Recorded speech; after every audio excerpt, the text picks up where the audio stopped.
et je suis étudiante en 5e année ici à Sciences Po. Et je vous suis de près depuis des années. Et vous êtes vraiment, à mon sens, l'illumination de la scène politique française. Mais j'ai un problème avec vous.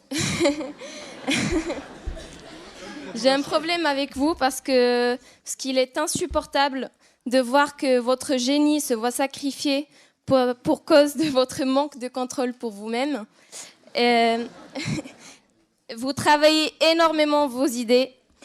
Moi, je vous demande, avec le souhait de vous voir en tête face à Le Pen, à Sarkozy, à Juppé, Bayrou, Hollande ou Valls, de travailler autant vos idées que votre image, que vous ayez la posture d'un président de la République fort et responsable. Et c'est à mes yeux le seul moyen de remporter les élections de 2017. Voilà. Merci. Bravo. Et puis enfin, une question sur le style. Sur le style, oui. D'abord sur l'illumination et ensuite évidemment sur votre contrôle de vous-même. Ah oui. Alors, je vais commencer par le plus facile, c'est votre question. D'abord, je vous remercie de vos compliments. Alors, je viens sur le fond, le sérieux de ce que vous disiez, à propos du style, parce que vous n'êtes pas la première à me poser cette question ou à la soulever. Je ne peux pas tout faire en même temps. Je n'adopterai pas le style de l'homme providentiel. Et quand bien même tenterai-je de le faire, que je n'y parviendrai jamais. Car c'est une construction du regard des autres. Je vous raconte, j'ai fait une fois une émission, on n'est pas couché. Non, celle-là, c'était des paroles et des actes. Des fois, ça arrive qu'ils invitent quelqu'un d'autre que Madame Le Pen. Et non, mais c'est vrai, hein, attendez, ça arrive. Hein. Et j'étais invité. Et on avait travaillé entre nous comment j'allais me tenir. C'est très difficile, vous savez, la télévision. Parce que la radio, c'est votre voix. Vous pouvez vous projeter. Moi, j'ai toujours aimé faire de la radio. Bon, l'écrit, c'est facile. Mais la télé, c'est tout le corps. Votre posture, votre allure, vos habits, tout est en scène. Et on a répandu dans l'esprit public une forme de pseudo-science qui fait que dans ce pays, les gens ont des avis absolus, professionnels, sur deux choses. L'éducation, même s'ils ne sont pas profs, ils n'ont aucune idée sur ce qu'est la pédagogie, mais ils ont un avis. Jamais vous verrez un repas de famille sur comment on doit organiser la sécurité dans une centrale nucléaire. Hein. Mais sur l'éducation, si. C'est pourtant autrement plus compliqué, un gamin, que cette grosse bouilloire qu'est une centrale nucléaire. Et la deuxième, c'est la communication. Tout le monde a des idées sur la communication, sur ce qu'il faut faire et pas faire, etc. Bon. Alors, les uns me disent, il faut se calmer. Bon, très bien. Et les autres me disent, surtout, change rien. Parce que comme tu es là, au moins, j'ai l'impression d'être représenté. Les entreprises elles-mêmes et les patrons eux-mêmes ne savent pas expliquer les sommes qu'ils gagnent alors que, eh bien, on traverse une crise importante. Bon nombre de patrons, eh bien, ont des revenus, ce qui n'est pas pareil que des salaires, qui augmentent en flèche. C'est le cas notamment du premier d'entre eux, celui qui a été, qui est le lauréat de l'année, le patron de Michelin, un des patrons de Michelin, puisque c'est une société en commandite, c'est un peu compliqué, et dont l'augmentation des revenus est de plus de 500%. Il y a M. Margerie qui est dans le top 10, qui lui a des revenus qui ont augmenté d'à peu près 10%. Oui, c'est beaucoup trop d'argent. Il n'y a rien qui justifie une accumulation pareille de richesse à un bout de la société. D'autant que, contrairement à ce que vous dites, Yves Tréhard, on ne jase pas. On est capable de faire mieux. On réfléchit.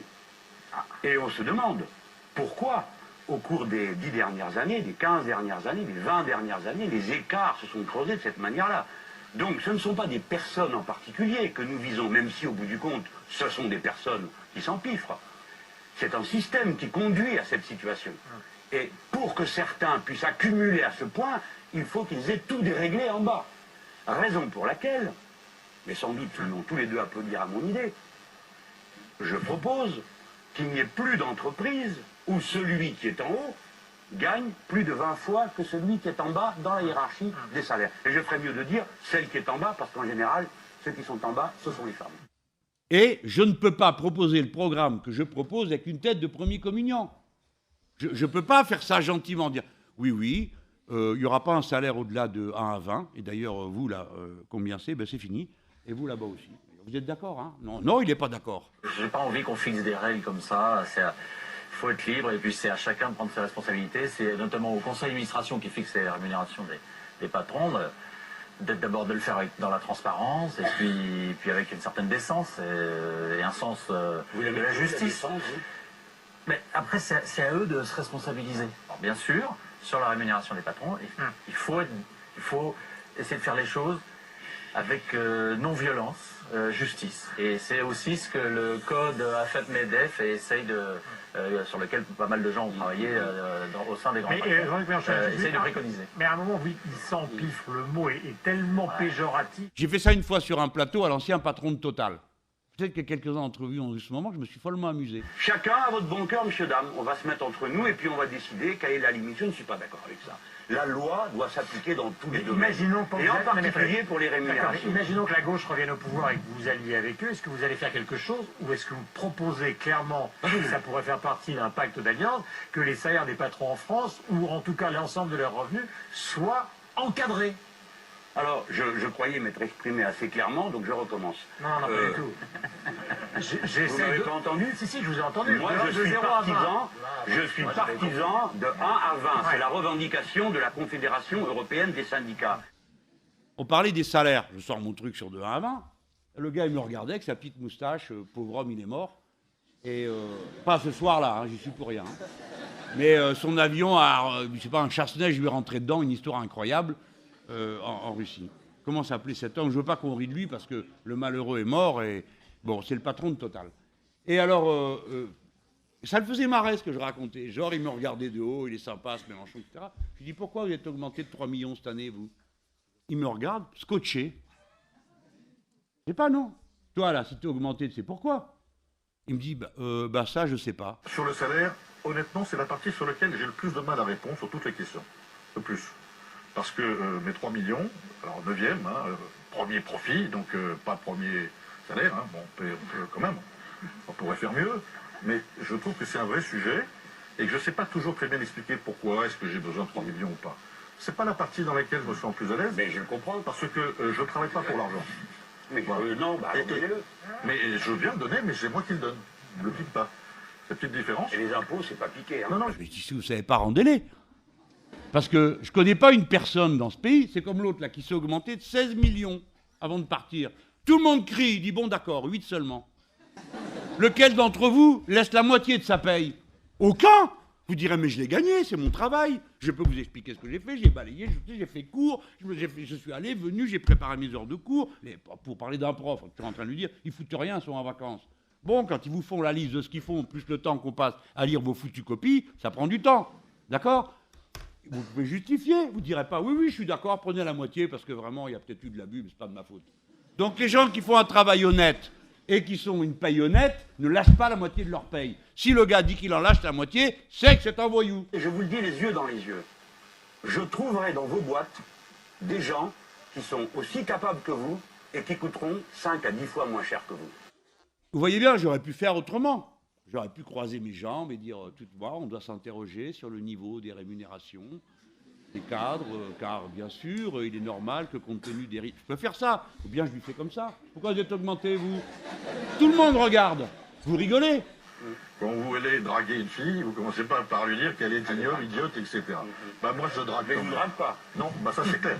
Mais c'est dommage. Qu'est-ce qu'une personne qui a des besoins 400 fois supérieurs à celles d'une autre? Parce que c'est ça, les écarts de revenus. En quoi ça consiste d'avoir des besoins 400 fois supérieurs? Vous voyez, le style n'est pas le résultat du fait que je ne me contiens pas. C'est un choix. J'ai choisi de faire comme ça. Si quelqu'un d'autre veut faire autrement, qu'il le fasse. Et s'il peut le faire mieux, bravo, je le suivrai. Mais pour l'instant, c'est ça qu'il faut faire. Parce qu'il faut rassembler ceux qui tiennent bon. Et ceux qui tiennent bon, ils se reconnaissent entre eux. Et vous êtes comme ça, ceux là-dedans. Il y en a des têtes dures ici. Ceux qui relèvent la tête, qui ne baissent pas les yeux, qui répliquent, etc. C'est ceux-là qu'il faut mettre en mouvement. Et ensuite, les autres se tournent vers eux. Qu'est-ce qu'on fait? Qu'est-ce qu'on fait alors? Vous avez déjà vu un syndicaliste, comment ça se passe? Les types, ils en meurent, ou les filles en meurent, des fois en cours de combat. Très court. Très court. Ouais. Un salut à vos collègues journalistes du groupe Prisma Presse qui sont en grève depuis ce matin et pour lesquels vous n'avez pas eu un seul mot depuis tout à l'heure que vous prétendez défendre la presse. Affaire suivante. Ils ne se laisseront jamais dépouiller de bon gré. Donc il faudra que ce soit de force. Et ne supposez pas une seule seconde qu'ils perdent de vue où est leur intérêt. Parce que sinon, vous ne comprenez pas pourquoi ils me diabolisent comme ils le font depuis 3 ans et qu'ils ont dédiabolisé Madame Le Pen. Pourquoi moi? Je suis plus intelligent qu'elle, plus cultivé. Pourquoi ils s'en prennent à moi? Je suis plus beau. D'accord? Bon. Pourquoi? Ben, c'est tout, la société et la communication, la scène de la communication n'est pas un lieu de communication, c'est une arène. C'est une arène. Donc, la bonne tactique consiste d'abord à faire sauter le cadre. C'est-à-dire, si vous avez un journaliste, il faut qu'à la fin, il comprenne que c'est une faveur que vous lui faites de ne pas le sortir de la coquille avec la fourchette. Donc, comme ça, il reste au moins poli. Ça, c'est une affaire de circulation. Il n'y a pas une personne qui est d'accord pour qu'on prie dans la rue. Il faut envoyer les CRS.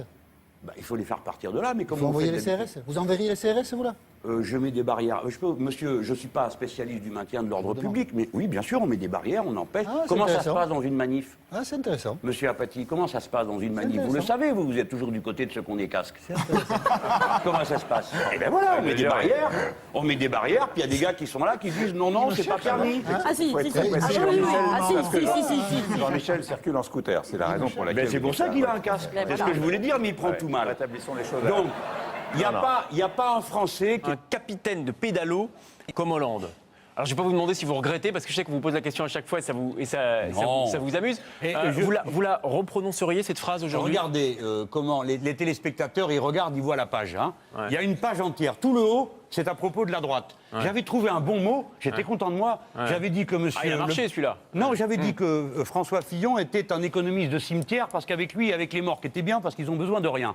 Oui. Et personne n'a relevé. On s'attendait plus à ce que vous avez dit sur François Fillon qu'à ce que vous avez dit sur François Hollande. Ah ben voilà, mais C'est oui, peut-être pour mais ça qu'on l'a attendez, retenu. d'accord, mais me mettez pas une préférence qui n'est pas la mienne. Moi, j'ai jamais demandé qu'on sorte la phrase. Maintenant, c'est un bon mot et j'ai eu raison de le faire. Parce que ne tournons pas autour du pot. Quand on ne joue pas le jeu médiatique, on ne vous entend pas.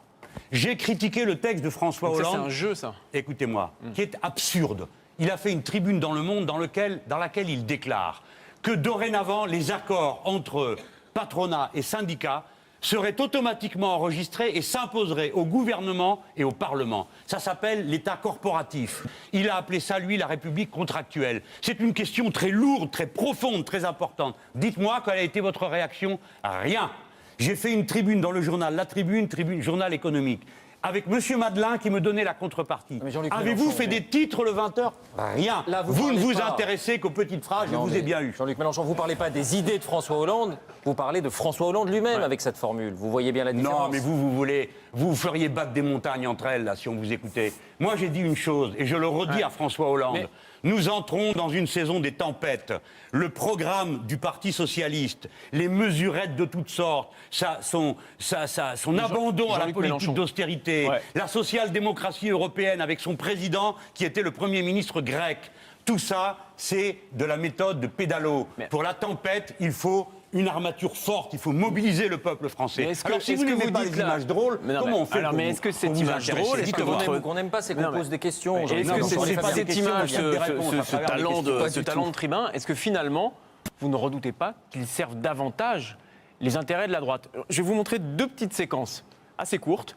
L'une extraite d'un reportage de Valérie Astruc, on voit ce qu'on appelle la cellule riposte de l'UMP, chargée de trouver des arguments contre François Hollande. Ils vous ont laissé filmer?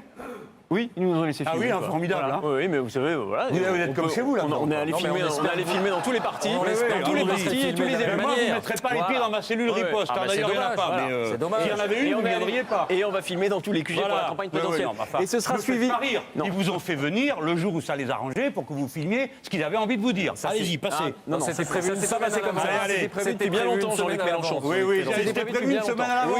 Dites plus Jadas pour aggraver son cas. Faites au moins semblant que c'était par surprise. C'était prévu une semaine. Bah ouais, mais enfin, faites semblant que c'était par surprise.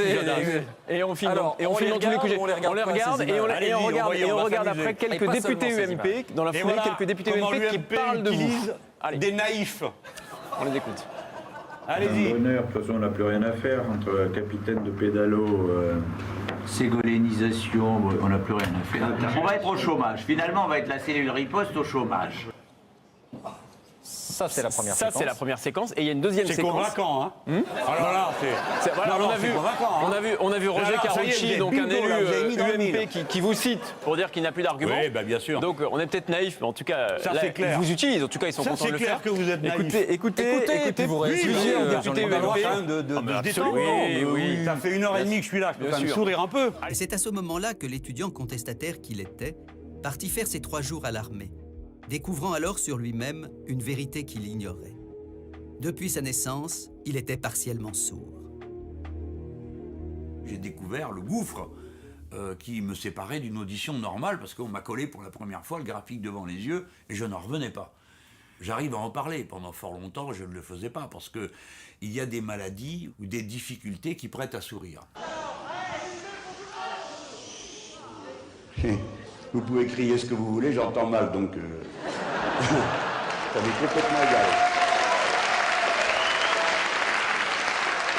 Honnêtement, moi je n'avais rien à voir avec les mouvements gays aux années 1980-88. C'était pas mon monde, je n'y connaissais rien, c'était pas mon monde. Les mouvements, je parle des mouvements organisés. Et c'est à l'issue d'une conférence où je m'étais cru très intelligent, mais où j'étais passé à côté de tous les problèmes des gens qui se trouvaient là, que quelqu'un m'a dit avec beaucoup de gentillesse, j'insiste là-dessus. Pourtant, ils étaient super écorchés. Hein.